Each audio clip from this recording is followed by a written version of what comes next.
YouTube, c'est Flora. J'espère que vous allez bien. Alors aujourd'hui, je ne vous dirai pas que je suis super contente de vous faire cette vidéo parce que tout simplement, je viens pour partager avec vous quelque chose de triste. Je pense que vous en doutez de toute manière, comme je l'ai mis dans le titre. Je ne sais pas trop comment commencer cette vidéo parce que c'est assez poignant, c'est assez choquant.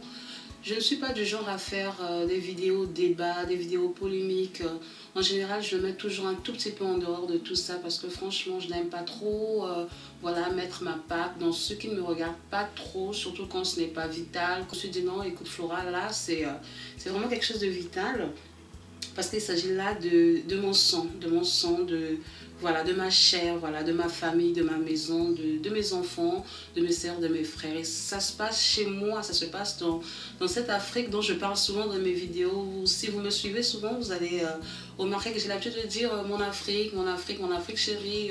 Je parle du Congo, je parle du Nigeria, de la Côte d'Ivoire, du Cameroun, du Togo, du Bénin et de tous ces pays que j'ai fréquentés, que j'ai aimés, de cette Afrique que j'aime tant, voilà, de cette Afrique que j'aime tant visiter. Je ne peux pas rester, voilà, les mains croisées quand je vois des images qui circulent, quand j'entends, quand même mes enfants qui sont encore très jeunes se rebellent pour dire maman écoute, voilà ce qui se passe, voilà, c'est tellement choquant. Je suis restée bouche bée. Quand j'ai vu ces images hier soir encore. On le savait tous qu'il y avait déjà une traite qui se passait, il y avait un trafic qui se passait déjà en Arabie Saoudite. On a eu des images, des filles qui sont maltraitées, des filles qui vont chercher la vie, comme on dit chez moi. Vie. Donc je vais chercher la vie, je vais chercher à réussir. On le savait déjà, on savait qu'il y avait l'exploitation de l'homme par l'homme, l'exploitation de l'homme noir par l'homme blanc, que ce soit la couleur blanche, que ce soit la couleur blanche arabe, que ce soit toutes ces personnes-là. Est-ce qu'on est né avec une part de malchance? Est-ce qu'on est né pour souffrir? Est-ce qu'on est né pour être dévalorisé? Quand je parle, je m'énerve parce que jusqu'aujourd'hui, je pense comme vous qui êtes africain, je n'ai pas accepté le fait d'avoir été esclave, je n'ai pas accepté le fait que mes ancêtres aient été maltraités. Aujourd'hui, on parle spécialement de ce qui se passe en Libye. Alors, ce qui se passe en Libye, c'est tout simplement que depuis quelque temps, il y a un petit tarissage. Si vous remarquez, il y a moins de gens qui arrivent en Europe parce que tout simplement, on soupçonne l'Italie d'avoir signé des contrats avec la Libye pour pouvoir gérer les trafics, les traversées de manière un peu douteuse. Donc, on sait très bien qu'il y a des milices maintenant qui sont placées. On sait maintenant que ces personnes qui font ces traversées ne gagnent plus rien puisqu'elles n'arrivent pas au bout de leur trajet. Donc, ces personnes sont obligées de revendre la marchandise humaine, donc la marchandise, nos frères, voilà, de couleur noire. Maintenant, ça s'est transformé en trafic. En général, les Bleus ont l'habitude de tirer la couverture en disant non, ce n'est pas nous qui avons commencé l'esclavage, ce sont vos frères les Arabes. Donc, ce sont des Africains qui ont commencé l'esclavage. Oui, effectivement, ce sont les Arabes qui ont commencé l'esclavage. C'est eux qui ont commencé à venir, les Berbères, ces genres de tribus qui venaient en Afrique, vraiment, cette Afrique noire de chez nous, parce qu'eux aussi sont africains, même s'ils ont l'habitude de dire ah, vous les Africains, vous les Africains, vous les Africains. Mais vous les Africains, mais vous êtes où? Vous êtes dans cette magnifique carte qui est l'Afrique. Vous êtes à l'intérieur, vous n'êtes pas dehors. Aujourd'hui, on arrive à vivre avec les Blancs.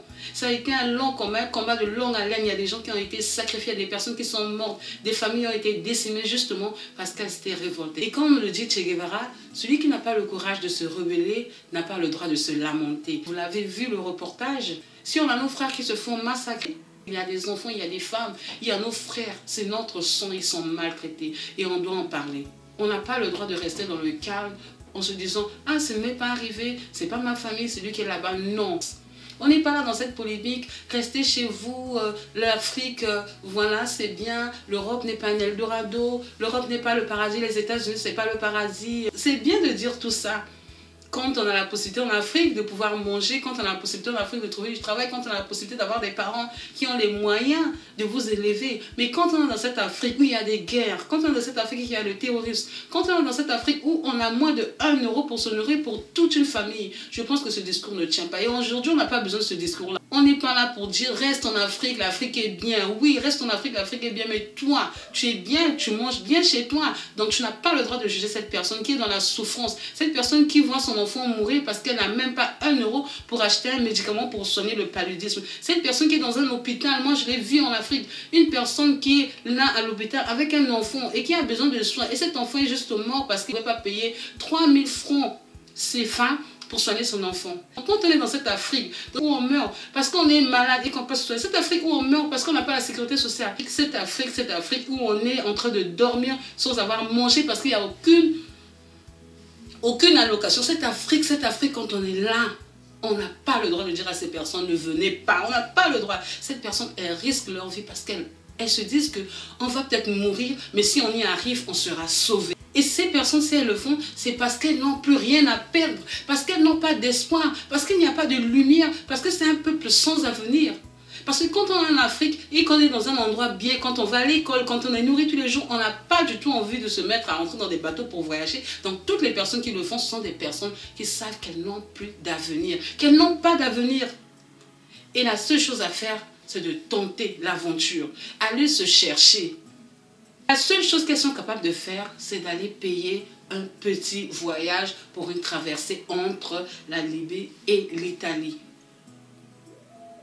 Donc, arrêtons déjà de lancer la pierre à ces personnes qui prennent des risques. Essayons de les comprendre. Essayons de les comprendre parce que nous, on n'a pas eu à connaître ça. On a eu la chance d'avoir des parents qui pouvaient nous nourrir. On a eu la chance d'avoir des parents qui pouvaient nous supporter. Mais tout le monde n'a pas cette chance-là. Tout le monde n'a pas la possibilité de se payer un billet d'avion pour aller en Europe. Tout le monde n'a pas la possibilité de payer des médicaments pour soigner son enfant. Tout le monde n'a pas la possibilité de faire un commerce en Afrique, d'avoir un taxi. Tout le monde n'a pas cette possibilité. Donc, aujourd'hui, on n'est pas là pour dire que non, mes frères, restons en Afrique. En Afrique, c'est bien parce que là-bas, à l'avenir, en Europe aussi, il n'y a pas l'avenir. Il n'y a peut-être pas grand-chose, on n'est pas riche, mais au moins il y a la sécurité sociale, au moins il y a des allocations, au moins il y a des aides. Il y a une grande traversée, il y a des risques déjà, il y a plus de 50% de chances de noyade. Donc ces personnes acceptent de prendre ces risques. Et même là, avec tout ce qui se passe, il y a encore des gens qui prendront des risques pour traverser.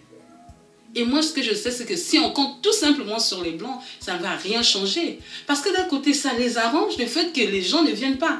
Là, les gens sont apeurés, les gens ont peur, ils se disent que moi, je ne prendrai plus cette voie-là, parce qu'il y a justement un trafic en Libye. Donc, soit ces personnes seront obligées de détourner leur objectif, donc passer par un autre circuit, soit elles seront obligées tout simplement d'annuler et de subir les guerres, de subir les violences. Il y a des gens qui se sont sacrifiés pour qu'aujourd'hui on vive libre. Là, avec ce trafic, c'est que tout recommence. Toutes ces personnes milliardaires-là qui viennent là jeter leur argent, toutes ces personnes pouvaient se mettre en avant. Si vous n'avez pas encore eu la possibilité de regarder ce qui se passe justement en Libye, je vous en prie, allez regarder ces vidéos et partagez ces vidéos. Parce que quand on essaie de faire des marches, les marches sont annulées. Il y a eu des marches qui ont voulu être faites en Belgique, ça a été annulé. Donc c'est pour voir que les Blancs ne vont nous être d'aucune aide. On doit se débrouiller tout seul. Ça ne se passe pas dans un village, ça ne se passe pas dans un coin caché, ça se passe là en public, dans un coin de Tripoli. Les gens sont vendus à 300, 500 € pour aller travailler dans des fermes, pour aller travailler comme femme de ménage. Et ça se passe aussi dans des prisons où vous êtes retenus et où vous êtes revendus en demandant tout simplement une rançon à vos familles. Donc ça veut dire qu'on vous attrape dans le bateau, on vous amène dans une prison et pour vous libérer, on demande à vos parents de payer. Et les sommes sont astronomiques. Ça va de 1 000 € à 3 000 €, ça dépend. Et les familles qui sont déjà pauvres, parce que quand on fait ce genre de voyage, c'est qu'on est sorti d'une famille pauvre. Et les familles sont obligées de payer. Sinon, les enfants sont torturés, électrocutés, blessés, tapés avec des machettes, tapés avec des... Non, ils ne vont pas en Libye. Ils sont en train de traverser. Et là, on les ramène en Libye pour les maltraiter. Et la communauté internationale regarde. Quand il s'agit d'une vidéo de Kim Kardashian, qui passe le monde, tout le monde est content de partager, tout le monde est content, Mais là, il s'agit de nos faits. Et on ferme les yeux, on n'a pas envie de parler. Non, non, non. Je suis choquée. Parce que quand je suis là et je pense à l'esclavage, quand je suis là et que je pense à ce qui s'est passé pour mes ancêtres, quand je suis là et que j'imagine que moi, Flora, j'ai 4 enfants et que mes enfants à moi sont vendus tout simplement parce que le maître veut s'enrichir. Quand je pense à ça, franchement, jusqu'au jour d'aujourd'hui, j'ai la colère. Je n'arrive pas à imaginer, je suis en émoi, je suis dans la colère. On a vécu ça pendant des siècles. Nos familles ont été décimées, les familles ont été divisées, détruites. Tu es là, le maître il arrive, il dit ouais, écoute, je veux de cette femme. Les Noirs se sont relevés, les Noirs se sont battus, on a été libérés grâce à des abolitionnistes bien sûr, mais surtout grâce à nos ancêtres qui se sont battus. Il y a des gens qui avaient une vie assez posée en Afrique, mais ont été obligés de venir en Europe parce qu'ici il y avait un certain semblant de paix. Et moi, si aujourd'hui je suis en Europe, c'est tout simplement parce qu'ici il y a un semblant de paix. Même si on sait qu'aujourd'hui, avec tout ce qui se passe dans le monde, on n'est pas non plus en paix ici. J'ai regardé, j'avais les larmes dans les yeux en voyant mes frères, mon sang, ma peau. j'ai la douleur de voir que je suis là et que je ne peux rien faire pour ces gens qui crient de douleur. Et nous, avec notre peau noire, on est tellement négligés.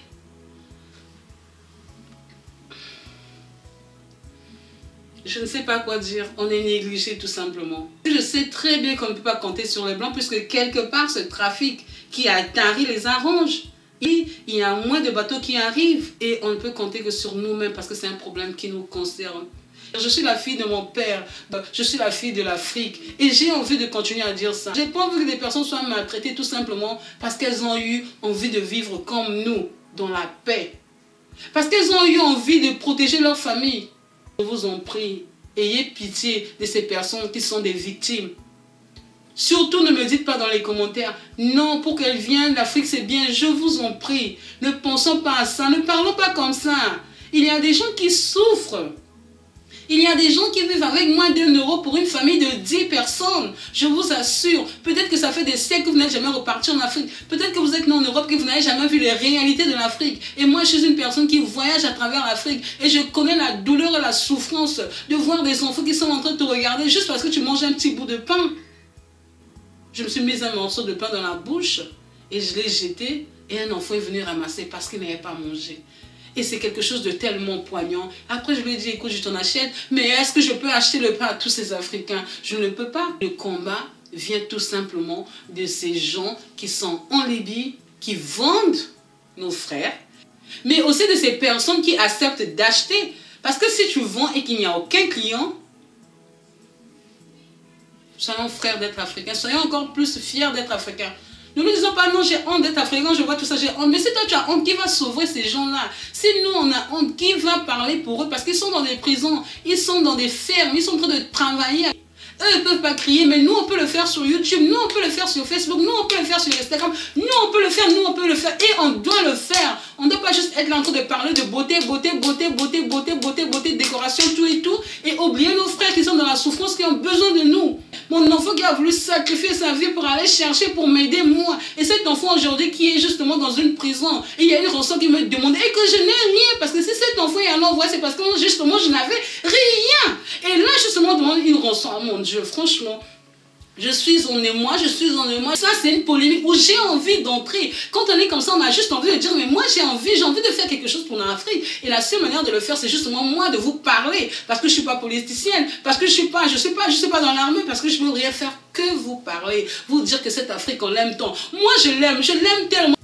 Je suis fière d'être la fille de l'Afrique. Je suis fière d'être une fille de l'Afrique. Je suis fière de sortir de cette Afrique qui est magnifique. Cette Afrique que j'aime tant. Et souvent dans les commentaires, vous me demandez, Flora, s'il te plaît, de quelle nation es-tu? D'où sors-tu? Et la réponse que je vous donne, c'est moi, je suis multinationaliste. Je suis une fille de l'Afrique. Je suis une fille du Congo. Je suis une fille de la Côte d'Ivoire. Je suis une fille du Sénégal, du Nigeria, du Togo. Je suis une fille de l'Afrique du Sud. Je viens de partout. Je me promène partout dans l'Afrique. J'ai l'habitude de voyager dans cette Afrique-là. Et tout autour de nous, dans cette Afrique-là, ce sont les mêmes réalités, la même souffrance que je vois au Congo, Brazzaville, Congo, Kinshasa, Cameroun, Sénégal, Afrique du Sud, c'est partout pareil en Afrique noire. Donc vous êtes tous mes frères. Toute l'Afrique, c'est ma famille, c'est ma maison. Et je ne peux pas rester tranquille. Je suis justement là, j'ai les larmes aux yeux quand je vois ce que je vois, quand je vois mes frères qui sont torturés, qui sont justement maltraités parce qu'ils ont voulu chercher quelque chose de mieux pour leurs enfants. Comme moi, aujourd'hui, je cherche quelque chose de mieux pour ma famille, pour mes enfants. Ils ont voulu faire la même chose que moi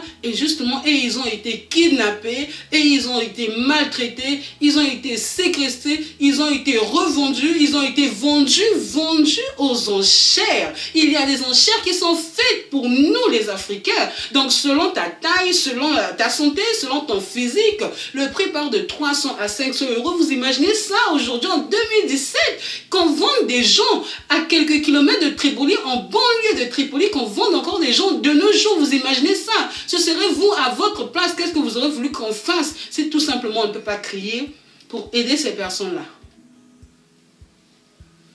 Je ne vais pas vous dire que j'espère que vous avez aimé cette vidéo, parce que le but, ce n'est pas d'aimer cette vidéo, le but, c'est tout simplement de vous rendre compte qu'il y a quelque chose qui se passe. Et je suis sûre que vous avez vu dans les réseaux sociaux comment les gens se sont soulevés. Alpha Blondy, Chicken Jafakoli, notre très cher Claudicien, qui a été, je pense, le premier à lever justement les bras pour dire que non, on ne peut plus accepter ce qui s'est déjà passé il y a quelques siècles avec nos ancêtres en train d'être maltraités, avec nos ancêtres qui ont été justement marginalisés après la Deuxième Guerre mondiale, et les Sénégalais qui sont battus et justement qui n'ont pas eu leurs droits. On ne peut plus accepter des choses comme ça. Moi, je ne peux plus accepter aujourd'hui de me faire maltraiter par une blanche tout simplement parce que je suis noire. Et quand j'arrive dans un endroit et qu'il y a un blanc qui cherche à me manquer de respect parce que je suis noire, je lui montre que je suis une africaine et que j'ai autant de droits que lui et que je mérite le respect. Et c'est ce qu'on demande aujourd'hui. On mérite le respect. On n'est pas des bêtes de somme, on n'est pas des bêtes de foin, on n'est pas des bêtes de cirque, et que nous aussi on mérite le respect. Je vous fais des gros bisous. Je prie pour mes frères.